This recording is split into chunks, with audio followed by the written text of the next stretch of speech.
So let's talk about using the root method for solving.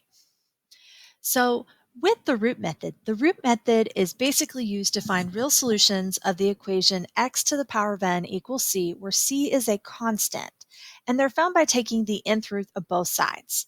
Now, it depends on what the power is. For which part do we use it? So if n is odd, you're going to just take the nth root of your c. And if n is even, and provided that c is a positive number greater than or equal to 0 there, then you're going to take plus or minus the nth root. So let's take a few of these examples. So the first example I have here is we're going to solve the following equation. We have x to the third equals 27. So one of the things I notice is that power right there. That's what I'm really kind of paying attention to.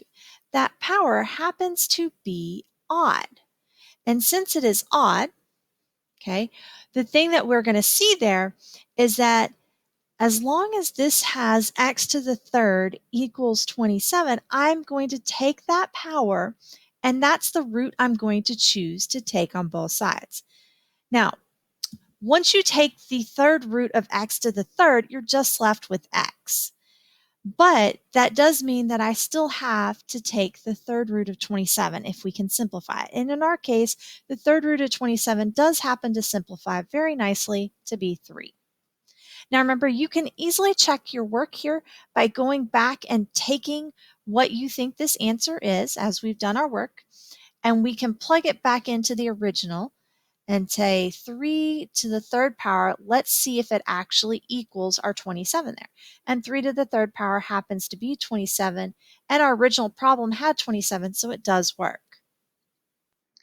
Another example was, what if that power was even? So let's say I have 3 times x squared equals 27. So again, I know that I've got an x squared here, which is something I really wanted to pay close attention to.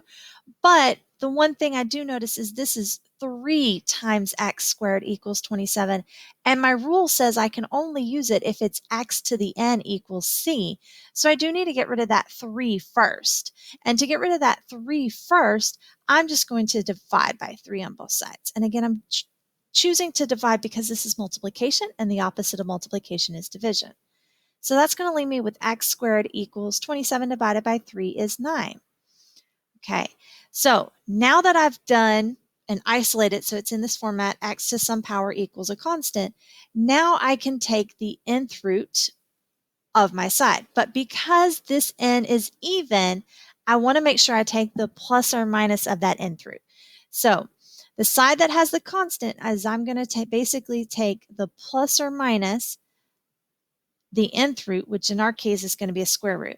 And guys, do remember that you are still kind of doing it to both sides, but the side that doesn't have the x is going to get the plus or minus. And we don't normally write 2 when we say square root, so we just kind of write the square root symbol. And over here again, that's where we get x equals plus or minus that square root of 9, and the square root of 9 happens to be 3. So we get x equals plus or minus 3. And again, both of those answers are going to be the solutions there. And you can check both of them out if you need to. Okay.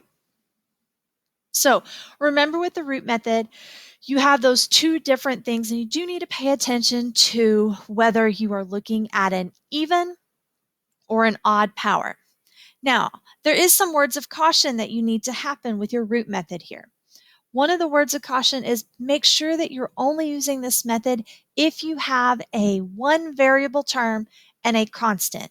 If you have more than one variable, say for example, if you have like x squared plus x equals 7, then that right there cannot be used.